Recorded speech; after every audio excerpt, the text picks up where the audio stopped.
ప్రజాస్వామ్యం గుండెల్లో మరోసారి తుపాకీ గర్జించింది. ఉటా వ్యాలీ యూనివర్సిటీ వేదికగా జరిగిన చర్చా కార్యక్రమంలో ఘోరం చోటు చేసుకుంది. కన్జర్వేటివ్ యాక్టివిస్ట్, ట్రంప్ సన్నిహితుడు చార్లీ కిర్క్ హత్యకు గురవడం దేశమంతా దిగ్భ్రాంతిలో ముంచేసింది. డార్క్ డే ఫర్ అమెరికాగా అధ్యక్షుడు డొనాల్డ్ ట్రంప్ స్వయంగా ప్రకటించాల్సినంత తీవ్రంగా ఈ ఘటన అమెరికా రాజకీయ సంస్కృతిపై గాయాన్ని మిగిల్చింది. అమెరికా రాజకీయ వర్గాలను కుదిపేస్తూ అధ్యక్షుడు డొనాల్డ్ ట్రంప్కు సన్నిహితుడు, కన్జర్వేటివ్ యాక్టివిస్ట్ చార్లీ కిర్క్ దారుణ హత్యకు గురయ్యారు. ఉటా వ్యాలీ యూనివర్సిటీలో జరుగుతున్న చర్చా కార్యక్రమంలో పాల్గొంటున్న సమయంలో ఒక దుండగుడు తుపాకీతో కాల్పులు జరపగా కిర్క్ తీవ్రంగా గాయపడి ఆస్పత్రిలో చికిత్స పొందుతూ మరణించారు. ఈ ఘటనతో అమెరికా అంతా షాక్లో మునిగిపోయింది. ట్రంప్ ఈ హత్యను డార్క్ డే ఫర్ అమెరికాగా అభివర్ణించారు. జాతీయ జెండాను అవనతం చేయాలని పిలుపునిస్తూ చార్లీని యువత గళాన్ని అర్థం చేసుకున్న అరుదైన వ్యక్తిగా కొనియాడారు. ఈ ఘటనపై డెమోక్రాటిక్ పార్టీ నేతలు కూడా తీవ్ర ఆగ్రహం వ్యక్తం చేశారు. మాజీ అధ్యక్షుడు ఒబామా రాజకీయ విభేదాలు ఎప్పటికీ హింసకు దారితీయకూడదని అన్నారు.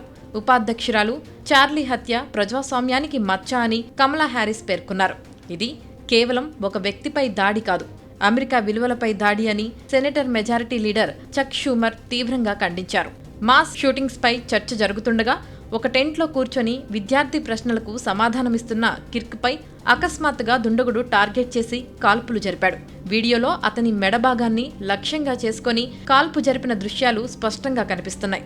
క్షణాల్లో కిర్క్ కుప్పకూలగా అక్కడికొచ్చిన విద్యార్థులు, ప్రేక్షకులు ఒక్కసారిగా భయాందోళనతో పరుగులు తీశారు. కిర్క్ కార్యక్రమానికి ముందు నుంచే వ్యతిరేకతలు వచ్చాయి. యూనివర్సిటీకి 1000 మందికి పైగా విద్యార్థులు సంతకాలతో కూడిన ఫిర్యాదు సమర్పించి ఆయన కార్యక్రమాన్ని రద్దు చేయాలని డిమాండ్ చేశారు. అయితే భావ ప్రకటన స్వేచ్ఛకు మద్దతు ఇస్తామని, చర్చా వేదిక రద్దు చేయలేమని యూనివర్సిటీ స్పష్టం చేసింది. ఈ హత్య దేశవ్యాప్తంగా భయానక వాతావరణం సృష్టించింది.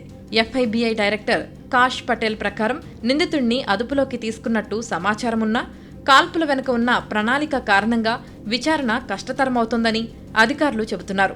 ఒకే ఒక్క షాట్, ఖచ్చితమైన టార్గెట్, ఇది కొత్తవారి పని కాదు అని సెక్యూరిటీ నిపుణులు అంటున్నారు. 31 ఏళ్ల Charlie Kirk turning point USA అనే యువజన ఆర్గనైజేషన్ సీఈఓ, సహ వ్యవస్థాపకుడుగా రిపబ్లికన్ పార్టీలో కొత్త శక్తిని తీసుకువచ్చారు.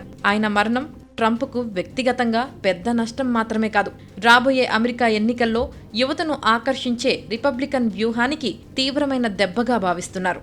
అమెరికా చరిత్రలో ఈ హత్య మరో బ్లాక్ డేని మిగిల్చింది. హంతకుడి కోసం దేశవ్యాప్తంగా మాన్ హంట్ కొనసాగుతుండగా రాజకీయ హింసపై అగ్రరాజ్యం మరోసారి ఆత్మ పరిశీలన చేసుకోవాల్సిన పరిస్థితి వచ్చింది.